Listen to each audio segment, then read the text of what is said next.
academic structure, which... Well, you can take the piss, but I'm sure Helen, who's in charge of costumes, probably thinks about these things more than you do. Definitely. I do like his hat, though. He looks like quite a nice idiot in that hat. No, it's good. It's a good hat. So David and Robert aren't going to be doing any commentary this time. So it's just us and and Phil and Becky and Robert and Ian. So, I'm sorry, everyone who's tuned in, looking forward to hearing the stars of the show be actually funny. But I did speak to David before, and they're filming their successful and brilliant sketch show, BAFTA winning, and so they're not available. I mean, they literally cannot be here because they're elsewhere doing more comedy. So they send their apologies. Now, this is the scene which probably was the most dramatic scene I can remember filming ever on Peep Show. You weren't there, so you don't know.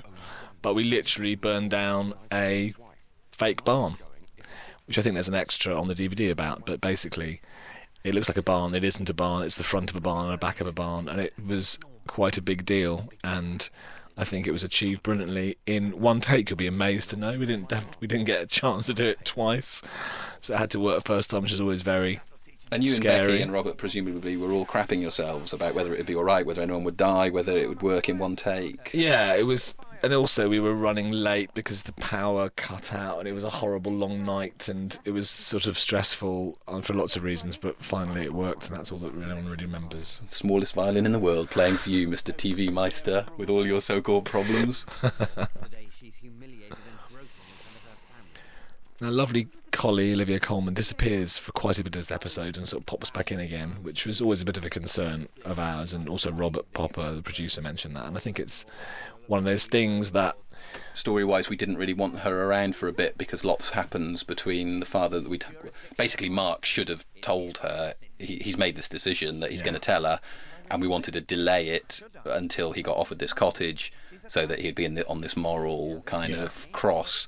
But so for story reasons, we didn't want her around, and hopefully you don't notice she's around. And if you did, you've earned 1 point, which deducted from your enjoyment of the episode, so you've both won and lost.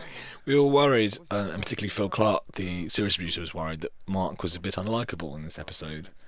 And generally, we were concerned because he does sort of behave like a bit of a shit in this episode. Yeah, it was something we talked about a lot over the series. Will you hate Mark because here's nice theoretically Sophie, and why doesn't he either shit or get off the pot to either tell her he doesn't want to get married or get on with it, and that was our concern. But we just hoped that people would buy into his weakness and that it'd be good and enjoyable and not shitty.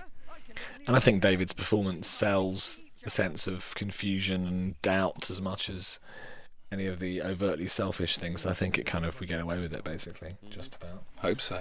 But let the audience be the judge of that, not me.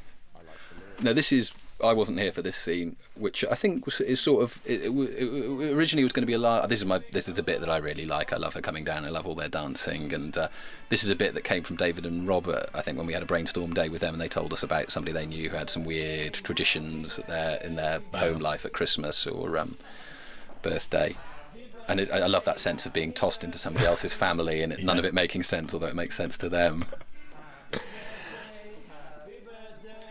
This scene was pretty long. I had to trim a bit, including a few jokes that I know you were a bit sad to lose. Oh, really? Was I? In Vino Veritas. And I think that's more of a character bit, isn't it?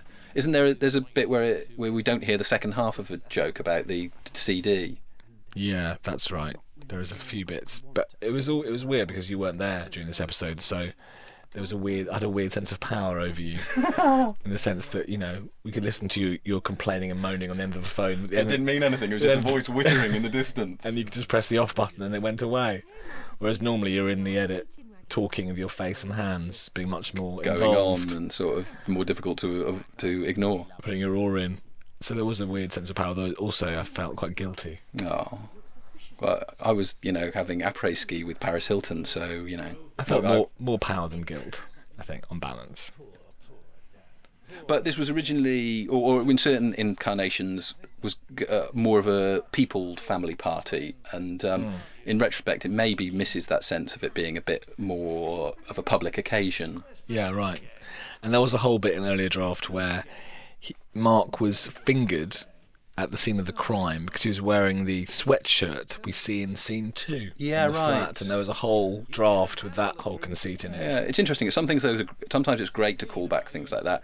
Other times it's lovely to throw them away. I think it's literally impossible to tell which you should do.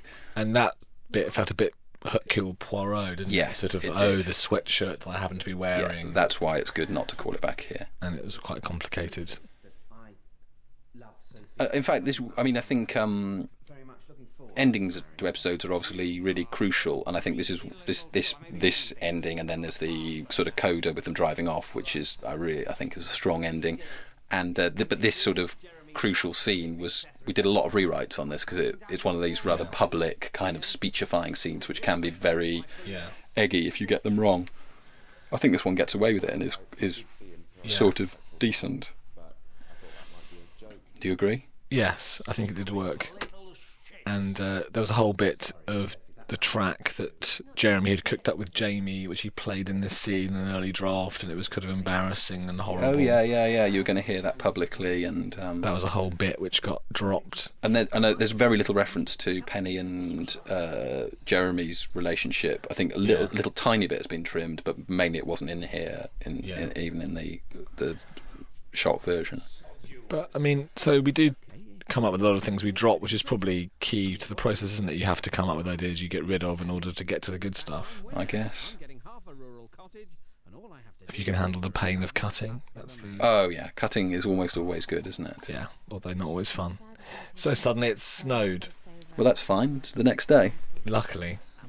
But, snow was a bit of an enemy during this shoot. Tough for continuity. I'm really wowing them now with my continuity. No, yeah, it's interesting. It's sort of interesting.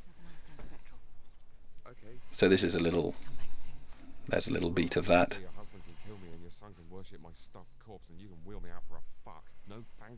Have we dried up, or have you? I'm just amazed. Just I was enjoying the moment. I do like this bit of scene. It feels like a good ending to it. And we talk for a while. It seemed troublesome to us that Sophie wasn't going with them. Why she's sticking around? But we always like the feeling of the guys getting the fuck out of there. That feeling of oh my god, that's all horrible. But that lovely feeling if you can get away from a horrible situation.